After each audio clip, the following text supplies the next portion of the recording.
ये सोना हमारे लिए बहुत हानिकारक है और ये सोना हमारे लिए लाभदायक भी है। दोनों बात समझना। जिसका स्वभाव बन जाता है कि जहां बैठे वहीं सो गए, जहां बैठे, ऐसा हमने देखा है, बैठे 2-4 मिनट जहां एक घूंटा बजने लगे, ये क्या है, ये दलिद्र क्यों? अरे तुम साधक हो, ये दलिद्रता क्यों? क्या यही उपासना में तुमने सिद्धि प्राप्त की है? जहां बैठ जाओ वहां तुम लड़खड़ा गए, लार बहने लगी, सोने लगे, घोटा बजने लगे, ये दलिद्रता है, ये तमोगुणी है। ऐसा नहीं। एक बार नींद को समय दिया है, 3 घंटे 4 घंटे, आ जाए तो आ जाए, उसको निमंत्रण नहीं देना, राधा राधा राधा, और जग कर फिर वैसे ही अपनी दिनचर्या, कोई भी फर्क नहीं पड़ना। आप अभ्यास कीजिए, कोई फर्क नहीं पड़ेगा। कई दिन बराबर जगने पर भी आपकी दिनचर्या पे कोई फर्क नहीं पड़ेगा। जो अपना स्वभाव बिगाड़ रहे हैं वो अपना नाश कर रहे हैं। अधिक पड़े हैं, सो रहे हैं, ये ठीक बात नहीं है। बार बार जो अधिक पड़े रह करके सोने का अभ्यास किए हैं, वो कहीं भी रहे, उनको बार बार नींद सताएगी। पड़े रहने में जिनको सुखानुभूति हो रही, सोने में जिनको सुखानुभूति हो रही, वो भजन क्या करेंगे? जो ज्यादा नींद लेते हैं उनकी गाढ़ नींद कभी नहीं होती है। मतलब अब सो चुके, छक गए, ऐसा नहीं आएगा। उनको बहुत प्रकार से विघ्न पड़ने लगते हैं, स्वप्न आदि आने लगते हैं, नींद का स्वरूप लंबा हो जाता है, 10 घंटे 12 घंटे। हमको एक ने बताया था कि हम केवल भोजन के लिए उठते हैं और अपने कमरे में ही पड़े रहते हैं, 18 घंटे वो सोते हैं। क्या जीवन आपका है? ये जीवन है? सोना बहुत हानिकारक है। अरे हम परमार्थ के पति के जितनी बार नाम जप कर लिए वो हमारे बैंक में जमा हो गया। सो के क्या बर्बाद करना है? 3 घंटे 4 घंटे, इसके 5-6 घंटे वो उनके लिए हैं जो बहुत श्रम परायण है, परिश्रम करते हैं शरीर से, साधक के लिए नहीं।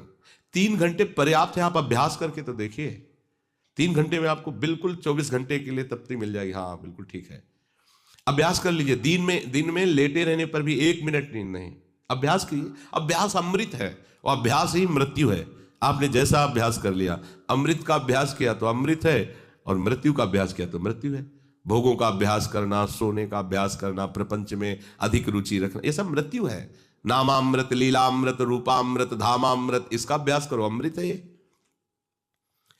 शरीर उसका बहुत सोने पर भी आलस्य से भरा रहेगा। आलस्य के कारण वो भजन में जे भी बैठेगा 2-4 मिनट में ही माला छूट जाएगा और नींद आ जाएगी। ऐसा दर्शन होता है। वो बहुत कोशिश करते हैं, बस ऐसे हो जाते। ये कैसे हो गया? तुम्हारा क्या अभ्यास है? ऐसे कैसे कोई हम पे ऐसे कैसे हावी हो सकता है? कोई हमारे ऊपर ऐसा कैसे शासन कर सकता है? चाहे नींद हो या काम हो या क्रोध हो, आप क्या हो? आप समझो, आप भगवान के अंश हो और आप इतना अधीन होते चले जा रहे हैं शरीर के। सत्संग हो रहा है, आप मुंह बगाड़ के सो रहे हैं। कीर्तन हो रहा है, आपको झटके नींद के आ रहे। धिक्कार है आपको जीवन को। आप साधक हो, आप उपासक हो, ये क्या हो रहा है? जहां आपको संपूर्णतया सावधान होकर चैतन्य रहना है, वो आप सो रहे हो। कैसी आपकी दिनचर्या, कैसी आपकी साधना है? आप हो क्या? विचार करना चाहिए। डांटने की विषय नहीं है, कोई तुम्हें जगाए विषय नहीं है। भगवत कृपा से जीवन में कभी अलार्म नहीं बजाया कि हमको इतने बजे उठना है, पता नहीं उठ पाए कि ना उठ पाए। अभ्यास योग युक्त चेतसा नान्यगामिना, ऐसी स्थिति हो कि हम उठ ना पाए तो बात अलग की है। बख्शना नहीं इस शरीर को, अब भाई हमें चलो हम नहीं आ रहे, ऐसा नहीं। अगर सांस है, दम है, बिल्कुल इसको बख्शना नहीं। हम केवल आपको उपदेश नहीं कर रहे, बख्शना नहीं। शरीर के प्रति इतना प्यार नहीं दिखाना कि वो हमारे प्यारे से हमको दूर कर दे, ऐसा नहीं। ये जड़ वस्तु है, ये चैतन्य नहीं है। तुमसे ये चैतन्य है, तुम अपनी चैतन्यता को समझो, इसके अधीन हो रहे हो। ये तो बहुत बुरा लगता है जब कोई साधक सत्संग में या माला लेकर भजन करने में या पाठ करने में सो रहा है, तब लगता है। ग्रंथ सामने खोड़ा है, थोड़ा पाठ कर ऐसे ऐसे। एक जगह दर्शन किया, दर्शन कर ले जाते थे, वो भागवत का स्वाद है। वो श्री जी के सामने भागवत पढ़ते पढ़ते नाक और माथा पूरी भागवत में रख दिया, और 2500 लोग आ जा रहे हैं ऐसे। तो उनको जैसे कहते पंडित जी श्री हरिवंश, हाँ श्री हरिवंश। अब ये हो क्या रहा है, क्या हो रहा है? अगर आपके अंदर नींद है तो आप चैन से 1-2 घंटे सो लीजिए और फिर बैठिए, चैतन्य होकर बैठिए। ये अपमान है शास्त्रों का। आप चैतन्य घन प्रभु के वचन पढ़ रहे हैं, आपको नींद आ रही, प्रभु की चर्चा हो रही, आपको नींद आ रही। कभी विषय चर्चा में आपको नींद आई? कभी फिल्म देखने में नींद आई? नौटंकी नाटक देखने में, रिश्ते नातेदारों से बात करने में, रिश्ते नातेदारों, आपका लड़का विदेश में रह रहा हो, उसकी कोई बात बता रहा हो, आपको नींद आएगी? नहीं आएगी। लेकिन अपने परम प्राण स्वरूप, आत्म स्वरूप श्री प्रियालाल की चर्चा हो रही, आपको नींद आ रही है, अब हो क्या क्या हो, जरा विचार करके देखिए। तो ये आलस्य के कारण उसके भजन में भारी बाधा हो जाएगी, उसका योग कभी सिद्ध नहीं होगा जो अधिक सोता है। सबसे प्रार्थना है आप अपने लिए नींद का समय निश्चित करें अपने हिसाब से, शरीर का परिश्रम देख करके। अब जैसे जो उपासक रात भर सेवा में लगे रहते हैं, हम उनके लिए कहेंगे कि चाहे दिन हो चाहे रात हो, आप 4-5 घंटे आराम से सोइए। प्रार्थना है कि सोइए, क्योंकि आप जवान साधक हैं, सोएंगे तो आपकी इंद्रियां फिर भजन में लगेंगी।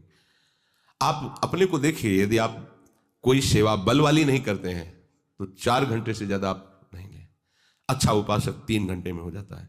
अब आप लोग देख लीजिए, अपनी एक दिनचर्या में नींद का समय आप निश्चित कीजिए, और जो निश्चित कीजिए उसे कम से कम 10 वर्ष तो निभाइए।